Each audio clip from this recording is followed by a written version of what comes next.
Kebolehan anak-anak untuk bercakap adalah berbeza, ya. Jika kita dapati 10 orang anak, kebolehan mereka untuk bercakap adalah berbeza-beza.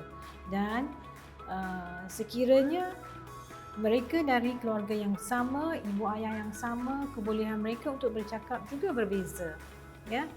Ibu ayah perlu merangsang anak-anak untuk bercakap seawal umur 8 bulan, ya. Lagi banyak perkataan, lagi banyak percakapan yang kita beri rangsangan kepada anak-anak seawal umur 8 bulan, lagi banyak melekat di dalam otak anak-anak, ya. Lagi cepat mereka boleh bercakap. Jadi hari ini saya Dr. Nur Asilah binti Abdul Rahman dari Taska dan Tadika Permata Bijak, Jalan PUJ 3/8, Puncak Jalil, ingin berkongsi tips dengan ibu ayah sekalian bagaimana kita nak merangsang anak-anak kita supaya bercakap lebih awal. Yang pertama, ibu ayah perlu bercakap lebih banyak dengan anak-anak seawal usia 8 bulan. Apa yang kita perlu cakap adalah kita memperkenalkan perkataan-perkataan yang pendek dan mudah dahulu. Contohnya, susu, ya. Kita perlu tunjuk susu dan kita kena pronoun atau kita kena keluarkan perkataan tu dari mulut kita, susu, dengan ekspresi mulut, lidah dan sebagainya, supaya anak belajar macam mana untuk menyebut perkataan tersebut.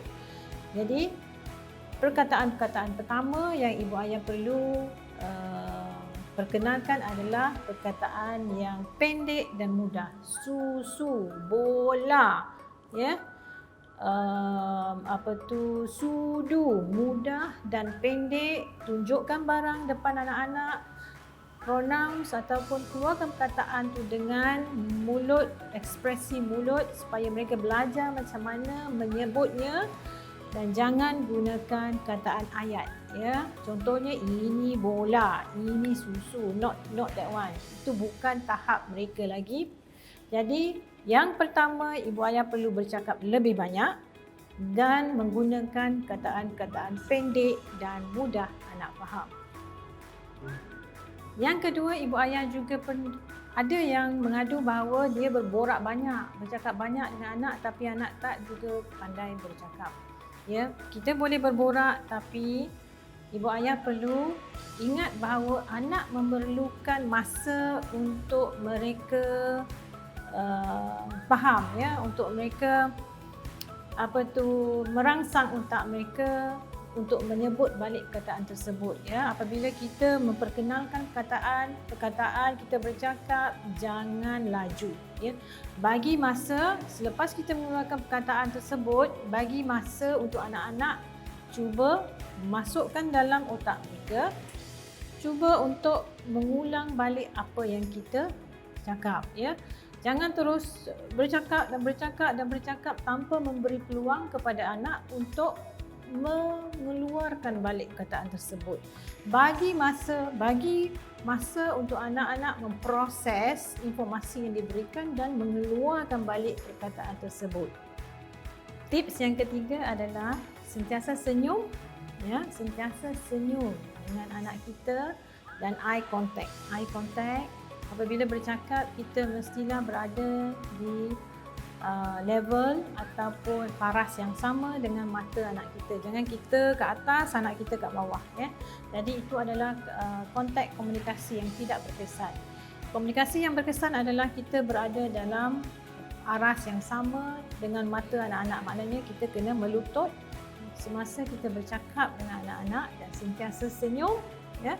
Sentiasa senyum dan puji anak-anak apabila mereka berjaya bercakap ataupun mengeluarkan perkataan-perkataan dari mulut mereka. Dan kerana ini akan merangsang mereka dengan senyuman, dengan pujian. Ini akan merangsang mereka supaya lebih mengeluarkan lebih banyak perkataan lagi.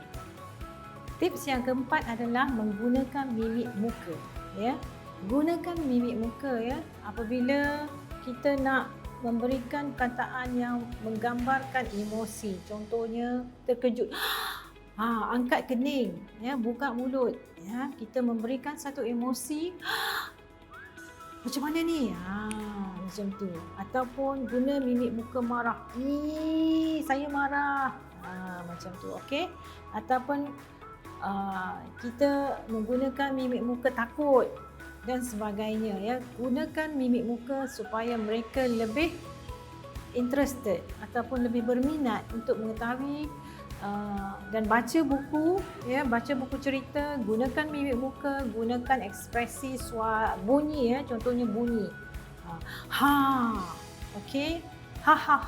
Untuk suka, untuk gembira, ataupun menangis, ya. Kita menggunakan mimik muka supaya anak-anak faham bahawa perkataan tersebut adalah menggambarkan emosi-emosi yang tertentu. Dan gunakan pitch yang berbeza. Pitch maknanya tahap kelantangan yang berbeza. Maknanya bukan kita nak meraung dan sebagainya, tapi gunakan pitch yang berbeza. Contohnya bila kita nak menceritakan kisah Nabi, so pitch kita adalah low ataupun rendah. Apabila kita nak menceritakan situasi yang cemas, kita menggunakan pitch yang cemas. Aduh, siapa kat luar tu? Something like that. Ataupun, serigala datang. Okey.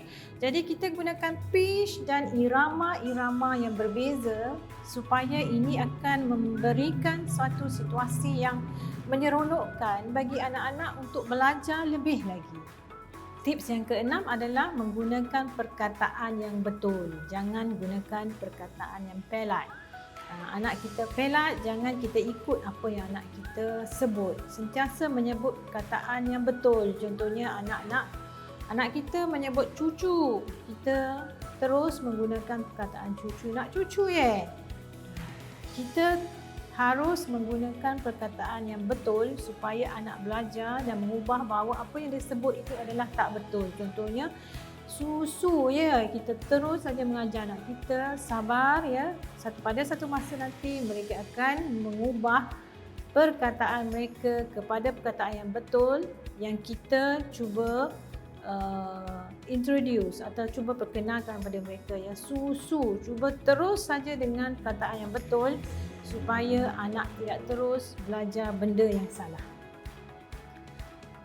Dan akhir sekali, baca buku dengan anak-anak kita. Ambil masa baca buku bersama anak-anak kerana di dalam buku kita boleh memperkenalkan lebih banyak perkataan-perkataan baru dan anak-anak dengan gambar buku tersebut akan merangsang mereka untuk belajar dan mempelajari perkataan-perkataan baru dan menggalakkan mereka untuk bercakap lebih awal. Jadi tips yang saya kongsikan adalah sangat mudah, ya. Guna perkataan yang simple, ya, perkataan yang betul, sebut dengan jelas, ya, bagi masa kepada anak-anak, baca buku dengan anak-anak kita dan jangan gunakan perkataan pelat, ya.